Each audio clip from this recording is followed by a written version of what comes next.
Salute Bharat. Salute ഭാരതിൽ നമ്മോടൊപ്പമുള്ളത് BJP വക്താവ് advocate ജയസൂര്യനാണ്.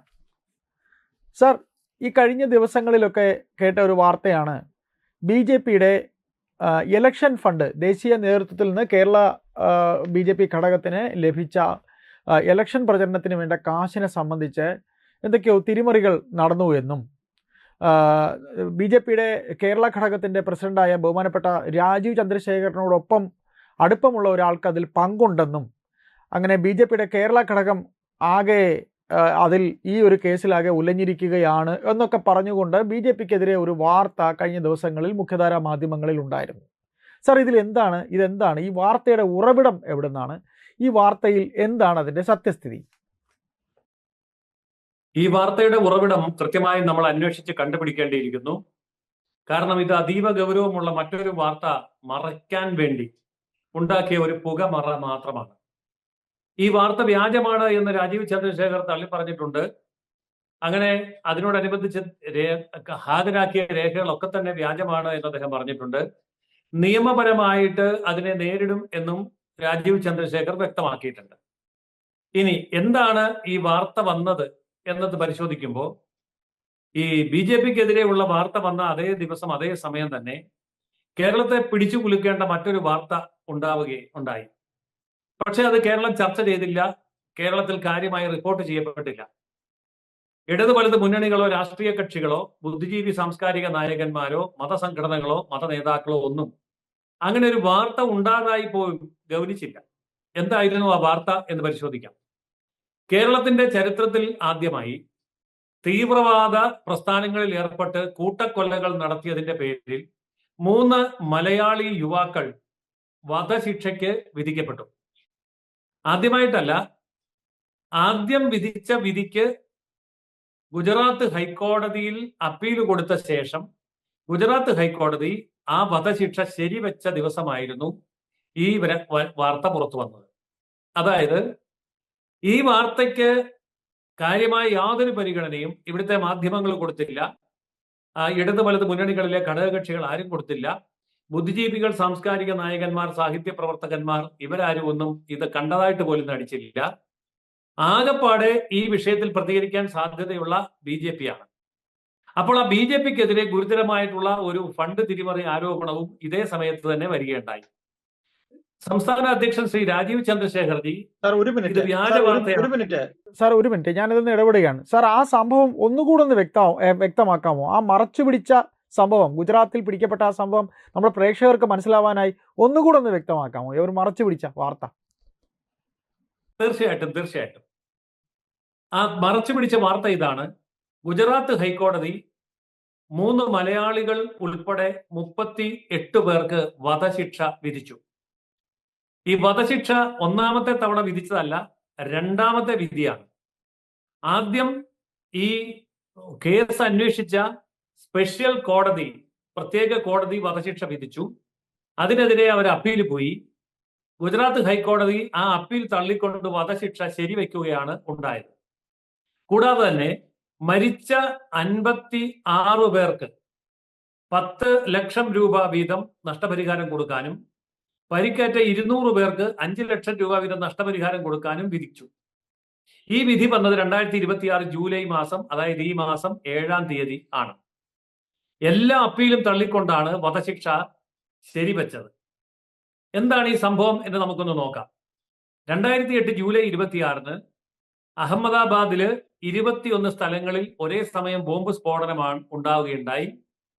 അതിൽ മരിച്ചത് 56 പേരും പരിക്കേറ്റത് 200-ലധികം പേരുമാണ്. ഈ കേസിൽ 2022 ഫെബ്രുവരി മാസം പ്രത്യേക കോടതി 38 പേരെ വധശിക്ഷയ്ക്ക് വിധിക്കുകയും 11 പേർക്ക് ജീവപര്യന്തം തടവിന് വിധിക്കുകയും ചെയ്തു. 28 പേരെ തെളിവില്ല എന്ന കാരണം പറഞ്ഞ് വെറുതെ വിടുകയും ചെയ്തു. ഈ കേസില് ഗുജറാത്ത് ഹൈക്കോടതിയിൽ അപ്പീൽ പോയി. ആ അപ്പീലാണ് 2026 ജൂലൈ 7-ന് എല്ലാ അപ്പീലും ഗുജറാത്ത് ഹൈക്കോടതി തള്ളിക്കളഞ്ഞത്. അതോടൊപ്പം തന്നെയാണ് മരിച്ചവരുടെ ആശ്രിതർക്ക് 10 ലക്ഷവും പരിക്കേറ്റവർക്ക് 5 ലക്ഷവും കൊടുക്കാൻ വിധിയുണ്ടായത്. ഇവിടെ ഏറ്റവും ഞെട്ടിക്കുന്ന ഒരു വസ്തുത, കേരളത്തിന്റെ ചരിത്രത്തിൽ ആദ്യമായി 3 പേർക്ക് ഭീകരവാദ ബോംബ് സ്ഫോടനങ്ങളിൽ പങ്കെടുത്തു എന്നുള്ളതിന്റെ തെളിവിന്റെ അടിസ്ഥാനത്തിൽ വധശിക്ഷ വിധിക്കപ്പെട്ടു എന്നുള്ളതാണ്. ഇവരാരൊക്കെയാണ് എന്ന് പരിശോധിക്കുമ്പോഴാണ് നമ്മൾ വീണ്ടും ഞെട്ടുന്നത്. പൊതുവെ ഭീകരവാദത്തെക്കുറിച്ച് പറയുന്നത് കോൺഗ്രസ്സുകാരും കമ്മ്യൂണിസ്റ്റുകാരും എല്ലാവരും പറയുന്ന ഒരു കാര്യമുണ്ട്. വിദ്യാഭ്യാസം ഇല്ലാത്തവരല്ലേ, സാമ്പത്തികമില്ലാത്തവരല്ലേ, പട്ടിണി കിടന്ന് മടുത്തപ്പോ ചെയ്തു പോയതായിരിക്കും, പാവങ്ങൾക്ക് വിദ്യാഭ്യാസം ഇല്ലല്ലോ എന്നായിരുന്നു ന്യായീകരണം. പക്ഷെ ഇവിടെ സംഭവിച്ച അതല്ല. ഈ ബോംബ് സ്ഫോടനത്തിൽ പങ്കെടുത്ത രണ്ടുപേര് താരതമ്യേന ശാന്തമായ കോട്ടയം ജില്ലയിലെ പാല, കാഞ്ഞിരപ്പള്ളി, പൂഞ്ഞാർ എന്നീ നഗരങ്ങൾക്ക് നടുവിൽ സ്ഥിതി ചെയ്യുന്ന ഈരാറ്റുപേട്ട മുനിസിപ്പാലിറ്റിയിലെ ഈരാറ്റുപേട്ട പ്രദേശത്ത് പെട്ടവരാണ്. അവർ രണ്ടുപേരും നല്ല സാമ്പത്തികമുള്ള കുടുംബത്തിൽപ്പെട്ടവരാണ് എന്ന് മാത്രമല്ല, അവർ രണ്ടുപേരും എഞ്ചിനീയർമാരുമാണ്. ഷിബിലി എന്നും ഷാദുലി എന്നുമാണ് അവരുടെ പേര്. അവർ സഹോദരങ്ങളാണ്. അപ്പോൾ സാമ്പത്തിക സ്ഥിതിയുള്ള കുടുംബത്തിൽ പിറന്ന് നല്ല സാമ്പത്തികമുള്ള ജീവിത ചുറ്റുപാടുകളിൽ വളർന്ന് രണ്ടുപേരും പഠിച്ച് എഞ്ചിനീയർമാരായിരിക്കുന്ന അവർ സമ്പന്നരും എഞ്ചിനീയർമാരും വിദ്യാസമ്പന്നരുമായിട്ടുള്ള അവരാണ് ഈ അഹമ്മദാബാദിൽ ബോംബ് സ്ഫോടനത്തിന് പോയതും അവസാനം വധശിക്ഷയ്ക്ക് വിധിക്കപ്പെട്ടത്. മൂന്നാമത്തെ ആള് മലപ്പുറം കൊണ്ടോട്ടിയിലുള്ള ഷറഫുദ്ദീനാണ്. ഇവരുടെയൊക്കെ പ്രായം ഏതാണ്ട് ഒരുപോലെയാണ്. ഇവരൊക്കെ തന്നെ യുവാക്കളുമാണ്. അപ്പോൾ പൊതുവെ ഇവിടെ ഭീകരവാദത്തെ സംബന്ധിച്ച് ഇത്രയും വ്യക്തമായ തെളിവുകളോടുകൂടി ഒന്നല്ല രണ്ടു കോടതികൾ വധശിക്ഷ ആവർത്തിച്ച് വിധിച്ചിരിക്കുന്ന വാർത്ത കേരളത്തില് ആരും അറിഞ്ഞില്ല, ആരും കണ്ടില്ല, ആരും കേട്ടില്ല, ആരും ചർച്ചയുണ്ടാക്കിയില്ല, അന്തിച്ചർച്ചയുണ്ടായില്ല, പ്രതിഷേധങ്ങൾ ഉണ്ടായില്ല. ഇത് അങ്ങേയറ്റം ഗൗരവതരമായൊരു വിഷയമാണ്. ഈ വിഷയത്തെ മറയ്ക്കാൻ വേണ്ടിയാണ് ആകപ്പാടെ പ്രതികരിക്കാൻ സാധ്യതയുള്ള BJPക്ക് നേരെ ഒരു പുകമറ ആരോപണം കൊണ്ടുവരുന്നത്. കോൺഗ്രസ്സുകാരോ കമ്മ്യൂണിസ്റ്റുകാരോ ബുദ്ധിജീവികളോ കവികളോ സാംസ്കാരിക നായകന്മാരോ ആരും ഇതിൽ പ്രതികരിക്കുകയല്ല. കാരണം അവർക്കൊക്കെ ഈ തീവ്രവാദികളോടാണ് താല്പര്യം. അല്ലെങ്കിൽ ഞാൻ ചോദിക്കട്ടെ, ഇത്രയും വ്യക്തമായ തെളിവോടെ രണ്ടു കോടതികൾ ഒരേപോലെ വധശിക്ഷ വിധിച്ച 3 പേർ കേരളത്തിൽ നിന്നുള്ളവരായിട്ട് പോലും കേരളം ഞെട്ടുന്നില്ല. അതേപോലെ തന്നെ ഞങ്ങൾക്ക് തീവ്രവാദമില്ല എന്ന് പറയുന്ന മുസ്ലിം സംഘടനകളിൽ ഒരു സംഘടന പോലും മുന്നോട്ട് വന്ന് ഈ തീവ്രവാദത്തെ അപലപിച്ചിട്ടുമില്ല. ഈ വധശിക്ഷയെ സംബന്ധിച്ച് അവർ പ്രതികരിച്ചിട്ടുമില്ല. അപ്പോൾ അതിന്റെ അർത്ഥം എന്താണ്? ശരിക്കും പറഞ്ഞാൽ തീവ്രവാദ പ്രവർത്തനത്തിൽ ഏർപ്പെട്ട് ആളുകളെ കൊല്ലുന്നവരെക്കാൾ കൂടുതൽ ഭീകരന്മാരാണ് ഈ കൊലയ്ക്ക് കൂട്ടുനിൽക്കുകയും അതിന് നിശബ്ദമായി പിന്തുണ കൊടുക്കുകയും അതിനെ അപലപിക്കാതിരിക്കുകയും ചെയ്യുന്നവർ. ആ ഒരു അന്തരീക്ഷമാണ് ഇന്ന് കേരളത്തിലുള്ളത്. ഇതിന് കേരളത്തിലെ മാധ്യമങ്ങൾ, കേരളത്തിലെ രാഷ്ട്രീയ പാർട്ടികൾ, കേരളത്തിലെ മതസംഘടനകൾ ഇവരൊക്കെ തന്നെ ഉത്തരവാദികളാണ്. അപ്പോൾ ഇത്രയും ഭീകരമായ ഒരു സംഭവം കേരള ചരിത്രത്തിൽ ആദ്യമാണ്. അപ്പൊ കേരള ചരിത്രത്തിൽ ആദ്യമായി ഭീകര പ്രവർത്തനത്തിൽ ബോംബ് സ്ഫോടനം നടത്തി 200-ലധികം പേർക്ക് പരിക്കും 56 പേര് മരിക്കുകയും ചെയ്ത ബോംബ് സ്ഫോടന പരമ്പരയ്ക്ക് കാരണക്കാർ ആയി എന്ന് തെളിവ് സഹിതം പ്രത്യേക കോടതിയും ഗുജറാത്ത് ഹൈക്കോടതിയും കണ്ടെത്തി. 2 കോടതിയും ഒരുപോലെ വധശിക്ഷ വിധിച്ച ആൾക്കാരുടെ വാർത്ത മുക്കാൻ വേണ്ടിയാണ്, അത് തമസ്കരിക്കാൻ വേണ്ടിയാണ് ഈ പറഞ്ഞ ഒരു വ്യാജ വാർത്ത കൊണ്ടുവന്നത്. കാരണം കോൺഗ്രസ്സുകാര് ഈ വിഷയത്തിൽ തീവ്രവാദികളോടൊപ്പമാണ്, കമ്മ്യൂണിസ്റ്റുകാർ തീവ്രവാദികളോടൊപ്പമാണ്. ഇതൊക്കെ എല്ലാവർക്കും അറിയാം. പക്ഷെ BJP പ്രതികരിച്ചാൽ ജനങ്ങൾ അറിയുമല്ലോ. അതുകൊണ്ട് BJP പ്രതികരിക്കുന്നതിന് മുമ്പ് BJPക്കെതിരെ ഒരു ആരോപണം, എന്നിട്ട് ആ ആരോപണത്തിന്റെ മേൽ ചർച്ച, ബഹളം. ഇതൊരു ആസൂത്രിതമായ തന്ത്രമാണ്. മീഡിയയെ കയ്യിലെടുത്തുകൊണ്ട് മാധ്യമങ്ങളെ വിലയ്ക്ക് വാങ്ങിക്കൊണ്ട് നിശബ്ദരാക്കുന്ന അത്രമാത്രം മഹാഭീകരതയാണ് കേരളത്തിൽ നടമാടുന്നത് എന്നുള്ളത് നമ്മൾ വിസ്മരിക്കാൻ പാടില്ല എന്നുള്ളത് കൊണ്ടാണ് ഞാൻ ഈ വിഷയം ഇത്രയും വിശദമായി അവതരിപ്പിച്ചത്. അതാണ് നമ്മൾ ചോദിച്ചത്. അതായത് അറിയാൻ വേണ്ടി നമ്മളത് അറിയണമല്ലോ നമ്മുടെ പ്രേക്ഷകർ. കാര്യം മുഖ്യധാരാ മാധ്യമങ്ങൾ മുക്കിയ ഒരു വാർത്ത ഇപ്പോൾ സോഷ്യൽ മീഡിയ വളരെ പ്രചാരമുള്ള സമയത്ത് സാറിനെ പോലൊരു വക്താവ് കൃത്യമായി അത് പറയും എന്നുള്ളത് തന്നെയാണ് ചോദിച്ചത്. അപ്പോൾ സാർ ഇങ്ങനെ ഈ വാർത്ത മുക്കിക്കൊണ്ട് ഇവർ ഈ പറയുന്ന രീതിയിൽ ഒരു ഫണ്ട് തട്ടിപ്പെന്നൊക്കെ പറയുമ്പോൾ അതിന് എന്തെങ്കിലുമൊക്കെ രേഖകൾ വേണമല്ലോ സാർ. അങ്ങനെ കണ്ണും പൂട്ടി ഒരു ആരോപണം ഉന്നയിച്ചതിന് പിന്നിൽ BJPക്ക് അകത്തു നിന്ന് തന്നെ ആരെങ്കിലുമൊക്കെ എന്തെങ്കിലും തരത്തിൽ കൂടെ നിന്നുകൊണ്ട് അങ്ങനെ എന്തെങ്കിലും പണി കൊടുത്തതാണോ നമ്മുടെ നാടൻ ഭാഷയിൽ? അല്ല, അതിന്റെ യാതൊരു ആവശ്യവും ബി ജെ പിക്ക് ഇല്ലല്ലോ. ബി ജെ പിയെ സംബന്ധിച്ച് നിരന്തരമായിട്ട് ഇത്തരം ആരോപണങ്ങൾ എപ്പോഴും പ്രതിപക്ഷം ഉന്നയിക്കാറുള്ളതാണ്. പക്ഷേ ഇവിടെ ഈ ആരോപണം ഉന്നയിക്കേണ്ടിയിരുന്ന സമയം ഇലക്ഷൻ കാലത്താണ്, അല്ലെങ്കിൽ ഇലക്ഷൻ കഴിഞ്ഞിട്ട് ഉടനെയാണ്. ഇത് ഇലക്ഷൻ കാലത്ത് ആരോപണമില്ല, ഇലക്ഷൻ കഴിഞ്ഞിട്ട് ആരോപണമില്ല. ഈ വധശിക്ഷയുടെ കേസിന്റെ വിധി വന്ന അതേ ദിവസം തന്നെ ഈ ആരോപണം വരുന്നു എന്ന് പറയുമ്പോൾ ഉദ്ദേശം വളരെ വ്യക്തമാണ്. അടിസ്ഥാനരഹിതമായിട്ടുള്ള ഒരു ആരോപണം ഈ പറഞ്ഞ വിഷയത്തിൽ നിന്ന് ശ്രദ്ധ തിരിക്കാൻ വേണ്ടി കൊണ്ടുവന്നു. എന്നിട്ട് കേരളത്തിന്റെ പൊതുചർച്ച ബി ജെ പി ആയി മാറുകയും ഈ 3 ഭീകരവാദികൾ വധശിക്ഷയ്ക്ക് വിധിക്കപ്പെട്ട കേരള ചരിത്രത്തിലെ ആദ്യത്തെ വിഷയം അത് ഇന്ത്യൻ മുജാഹിദീൻ എന്ന് പറയുന്ന ഭീകര സംഘടനയുടെ പ്രവർത്തകരാണ് എന്ന് വ്യക്തമായി തെളിയിക്കപ്പെട്ടു, കോടതിയിൽ തെളിയിക്കപ്പെട്ടു. അപ്പോൾ ഇന്ത്യൻ മുജാഹിദിനെ കുറിച്ച് ചർച്ചയില്ല, ഇസ്ലാമിക തീവ്രവാദത്തെക്കുറിച്ചും ഭീകരവാദത്തെക്കുറിച്ചും ചർച്ചയില്ല. ആ ബോംബ് സ്ഫോടന പരമ്പര 21 സ്ഥലത്ത് ഒരേ സമയം ആസൂത്രണം ചെയ്തതിനെ കുറിച്ച് ചർച്ചയില്ല. 56 പേർക്ക് ജീവൻ നഷ്ടപ്പെട്ട ബോംബ് സ്ഫോടനത്തെ കുറിച്ച് ചർച്ചയില്ല. 200-ലധികം ആൾക്കാർക്ക് പരിക്കേറ്റതിനെ കുറിച്ചും ചർച്ചയില്ല.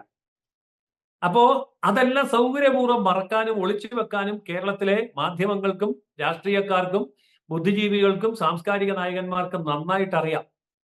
ഇവിടെ ഏറ്റവും ഭയപ്പെടുത്തുന്ന ഒരു കാര്യം ഇവരെല്ലാവരും നിശബ്ദമായിട്ട് ഭീകരതയ്ക്ക് പിന്തുണ കൊടുക്കുന്നു എന്നുള്ളതാണ്.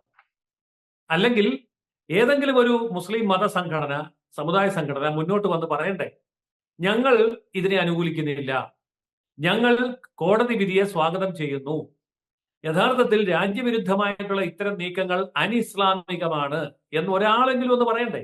ആരും പറഞ്ഞില്ലല്ലോ. ഒരു സംഘടനയും പറഞ്ഞില്ല, ഒരു നേതാവും പറഞ്ഞില്ല, മുസ്ലിം വിഭാഗത്തിൽപ്പെട്ട ബുദ്ധിജീവികൾ പറഞ്ഞില്ല, ചിന്തകന്മാരും എഴുത്തുകാരും പറഞ്ഞില്ല. അല്ലെങ്കിൽ എല്ലാ കാര്യത്തിലും പ്രതികരിക്കാൻ ഇഷ്ടം പോലെ ആൾക്കാരെ കാണുന്നതാണല്ലോ. അപ്പോൾ ആ കൊലയാളികളോടൊപ്പം, ആ ഭീകരരോടൊപ്പമാണ് കേരളം ഇന്ന് ജീവിക്കുന്നത്. ഇതില് ഈ ഞാനിവിടെ സൂചിപ്പിച്ച 2 പേരുണ്ടല്ലോ, 2 എഞ്ചിനീയർമാരാണ്, സമ്പന്ന കുടുംബത്തിൽപ്പെട്ടവരാണ്, അവര് സഹോദരന്മാരാണ്, ഈരാറ്റുപേട്ട നിവാസികളാണ്. മലപ്പുറത്താണെങ്കിൽ പിന്നെ പോട്ടെന്ന് വെക്കാം, മലപ്പുറത്ത് ഇതുപോലുള്ള സംഭവങ്ങൾ പലപ്പോഴും നമ്മൾ ശ്രദ്ധിക്കാറുണ്ട്. ഈരാറ്റുപേട്ടയ്ക്ക് ഒരു പ്രത്യേകത, ഈരാറ്റുപേട്ട എന്ന് പറയുന്നത് കോട്ടയം ജില്ലയുടെ ഹൃദയഭാഗത്ത് സ്ഥിതി ചെയ്യുന്ന ഒരു ചെറിയ പട്ടണമാണ്. അവിടെ ജില്ലാ പോലീസ് സൂപ്രണ്ട് ഏതാനും വർഷങ്ങൾക്ക് മുമ്പ് പറഞ്ഞു, ഭീകരവാദ സാന്നിധ്യമുണ്ടോകൊണ്ട് ഭീകരവിരുദ്ധ സ്ക്വാഡിന്റെ പ്രവർത്തനം ഇവിടെ വേണം, അതിനവർക്ക് പരിശീലനം കൊടുക്കണം, അതിനവർക്കൊരു ഓഫീസ് പണിയണം. ഓഫീസ് പണിയാൻ ഇഷ്ടം പോലെ സ്ഥലം കിടപ്പുണ്ട് പോലീസിന്റെ പക്കൽ. അതിനെതിരെ UDF-ഉം LDF-ഉം ഒന്നിച്ച് പരസ്യമായ രംഗത്ത് വന്നു. എന്നിട്ട് ആ പോലീസ് സൂപ്രണ്ടിനെതിരെ അന്ന് അതിശക്തമായ പ്രതിഷേധ പ്രകടനങ്ങൾ വരെ ഉണ്ടായി. അപ്പോൾ ഇന്ന് ആ പോലീസ് സൂപ്രണ്ട് എന്ന് പറഞ്ഞിരിക്കുന്ന കാര്യങ്ങളൊക്കെ അക്ഷരം പ്രതി ശരിയാണ് എന്ന് തെളിയിക്കുകയാണ്. ഈരാറ്റുപേട്ടയിലെ സമ്പന്നരായ 2 എഞ്ചിനീയർമാർക്ക് വധശിക്ഷ കിട്ടി എന്നുള്ളത്. അപ്പോൾ ഈരാറ്റുപേട്ട ഭീകര പ്രവർത്തനത്തിന്റെ ഈറ്റില്ലമാണ് എന്ന് പറഞ്ഞ പോലീസ് SP-യുടെ വാക്കുകൾക്ക് വില കൊടുക്കാതെ അയാളെ, ആ പോലീസ് SP-യെ കുറ്റപ്പെടുത്തിക്കൊണ്ട് ഈരാറ്റുപേട്ടയിൽ പ്രകടനം നടത്തിയ ഇടതു മുന്നണിക്കും വലതു മുന്നണിക്കും മുഖത്ത് കിട്ടിയ അടിയാണ് ഈ ഗുജറാത്ത് ഹൈക്കോടതിയുടെ ഈ വിധി. ഇവിടെ ആ ഇടതു വലത് മുന്നണികൾക്ക് മാത്രമല്ല, ഇവിടുത്തെ മാധ്യമങ്ങൾക്കും ഇവിടുത്തെ ബുദ്ധിജീവികൾക്കും ഇവിടുത്തെ സാംസ്കാരിക നായകന്മാർക്കും കവികൾക്കും എല്ലാവർക്കും കിട്ടിയ ഒരു അടി തന്നെയാണിത്. സത്യത്തിൽ ഇവരെല്ലാം ചേർന്ന് കേരളത്തിൽ ഭീകരവാദം വളർത്തുകയാണ്. അപ്പോൾ അന്താരാഷ്ട്ര തലത്തിലും ദേശീയ തലത്തിലുമുള്ള ഇത്തരം ഭീകര സംഘടനകൾ, ഇന്ത്യൻ മുജാഹിദീൻ പോലെയുള്ള സംഘടനകൾ ഈരാറ്റുപേട്ടയിലും മലപ്പുറത്തും ഒക്കെ സജീവമായി പ്രവർത്തിക്കുന്നു എന്നുള്ളതിന്റെ ഏറ്റവും ഒടുവിലത്തെ ഉദാഹരണവും തെളിവുമാണ് നമുക്ക് ലഭിച്ചിരിക്കുന്നത്. പക്ഷെ അതിനേക്കാളൊക്കെ ഭീകരമായി കാണുന്ന കാഴ്ച, ഇതിനെ അപലപിക്കാൻ ആരും മുന്നോട്ട് വരുന്നില്ല, ഇതിനെതിരെ ആരും മുന്നോട്ട് വരുന്നില്ല എന്നുള്ളതാണ്. ഏതായാലും സാർ, നമ്മുടെ തുടക്കത്തിലെ ചോദ്യത്തിലേക്ക് തന്നെ ഞാൻ പോവുകയാണ്. BJP എന്ന രാഷ്ട്രീയ പാർട്ടിയെ കേരളത്തിൽ ഇത്തരത്തിലൊരു അവമതിപ്പുണ്ടാക്കാനായി ഇറങ്ങിത്തിരിച്ചവർ, അതായത് പേരുദോഷം ഉണ്ടാക്കാനായി ഇറങ്ങിത്തിരിച്ചവരെ സംബന്ധിച്ച് ഈ പറഞ്ഞിരിക്കുന്ന ആ ഒരു ആരോപണത്തിൽ എന്തെങ്കിലും കഴമ്പുണ്ടോ എന്ന് പാർട്ടി നേതൃത്വം അന്വേഷണത്തിന് ഇറങ്ങുമോ? അന്വേഷണത്തിന് ഇറങ്ങിയാൽ എന്താണ് എൻ്റെ സത്യാവസ്ഥ എന്ന് സമൂഹത്തോട് പറയുമോ? അതുകൂടെ പറഞ്ഞുകൊണ്ട് നമുക്ക് സംസാരം അവസാനിപ്പിക്കാം. അല്ല, ഇത്തരം കാര്യങ്ങൾ പാർട്ടി നേതൃത്വം വ്യക്തമാക്കി കഴിഞ്ഞു. പാർട്ടിക്ക് ഇത് സംബന്ധിച്ച് യാതൊരു പ്രശ്നവുമില്ല. ഇത് പാർട്ടിക്കെതിരെയുള്ള ഒരു ആക്രമണമാണ്. അതുകൊണ്ട് നിയമപരമായി അതിനെതിരെ പരാതി കൊടുക്കും, നിയമ നടപടികൾ സ്വീകരിക്കും എന്ന് പാർട്ടി വ്യക്തമാക്കിയിട്ടുണ്ട്. അപ്പോൾ ഇത്തരം ആരോപണങ്ങൾ വരുന്നത് എപ്പോഴാണ്? കേരളം ഞെട്ടേണ്ട, കേരളം ചർച്ച ചെയ്യേണ്ട പല വാർത്തകളും വരുമ്പോൾ ആ വാർത്തകളെ ഇടത് വലത് മുന്നണികളും ഇവിടുത്തെ മാധ്യമങ്ങളും തമസ്കരിക്കാൻ ഒരുങ്ങുമ്പോൾ ആകെ പ്രതികരിക്കേണ്ട BJPയെ പ്രതിക്കൂട്ടിലാക്കാൻ തരത്തിൽ ഒരു വ്യാജ വാർത്ത ചമച്ചു എന്നതിനപ്പുറത്തൊന്നുമില്ല. അപ്പോൾ ഈ വ്യാജ വാർത്ത എങ്ങനെ വന്നുവെന്നും ആര് കൊണ്ടുവന്നുവെന്നും ഇതിന്റെ പിന്നിൽ മറഞ്ഞുപോയ, വിസ്മരിക്കപ്പെട്ടു പോയ ഈ 3 പേരുടെ വധശിക്ഷയ്ക്കും അതിന്റെ പിന്നിലുള്ള തീവ്രവാദ ബന്ധവും ഇന്ത്യൻ മുജാഹിദീന്റെ കേരളത്തിലെ പ്രവർത്തനങ്ങളും കൂടുതൽ അന്വേഷിക്കപ്പെടാൻ ഇടയാകും എന്നാണ് ഞാൻ കരുതുന്നത്. ഏതായാലും സാർ, നമ്മൾ ഇത്തരത്തിൽ ഈ ഇങ്ങനെ മുഖ്യധാരാ മാധ്യമങ്ങൾ തിരസ്കരിക്കുന്ന വാർത്തകൾ സാമൂഹ്യ മാധ്യമങ്ങളിലൂടെ പുറത്തു വരുന്നതിനെ സംബന്ധിച്ച് നമ്മൾ സംസാരിക്കുന്ന ഇത് രണ്ടാമത്തെയോ മൂന്നാമത്തെയോ വിഷയമാണ്. അതും താങ്കളോട് തന്നെയാണ്, ജയസൂര്യൻ സാറിനോട് തന്നെയാണ് നമ്മളെ ഫ്ലോറിൽ ഇരുന്ന് ഞാൻ അങ്ങോട്ട് ചോദിച്ചതും സാറ് നമ്മോട് ഇങ്ങോട്ട് പറഞ്ഞതും. ഏതായാലും ഇതൊരു ചെറിയ വിഷയമല്ല. 3 മലയാളികൾക്ക് വധശിക്ഷ ഗുജറാത്ത് ഹൈക്കോടതി വിധിക്കുക എന്ന് പറയുന്നത് ഒരു ചെറിയ വിഷയമല്ല. ആ ചെറിയ വിഷയത്തിനെ കുറിച്ച് ഒരു സെന്റൻസ് പോലും മുഖ്യധാര, ചെറിയ വിഷയമല്ല, അത് ഒരു സെന്റൻസ് പോലും മുഖ്യധാരാ മാധ്യമങ്ങൾ ഇതുവരെ പുറത്തു പറഞ്ഞിട്ടില്ല. ഏതായാലും ജയസൂര്യൻ സാറിനെ കൊണ്ട് സാറ് തന്നെ അത് നമ്മളോട് തുറന്നു പറഞ്ഞതിൽ എന്താണ് ആ കേസെന്ന് നമ്മുടെ മാധ്യമത്തിലൂടെ അത് പുറത്ത് നമ്മുടെ പ്രേക്ഷകരിലൂടെ ഇത് അറിയട്ടെ. ആ വിഷയം സാർ പറഞ്ഞതിൽ വളരെ നന്ദിയുണ്ട്. ഏതായാലും സാർ, ഈ പറയുന്ന രീതിയിൽ ഇത്തരത്തിലൊരു അലിഗേഷൻ ചമച്ചു വിട്ടതാണ് എന്ന് പാർട്ടി നേതൃത്വം കണ്ടുപിടിച്ചു എന്ന് താങ്കൾ പറഞ്ഞു. തുടർന്നും മറ്റു വിഷയങ്ങളുമായി നമുക്ക് ഇനിയും ഇരിക്കാം. നന്ദി. Thank you sir. Thank you.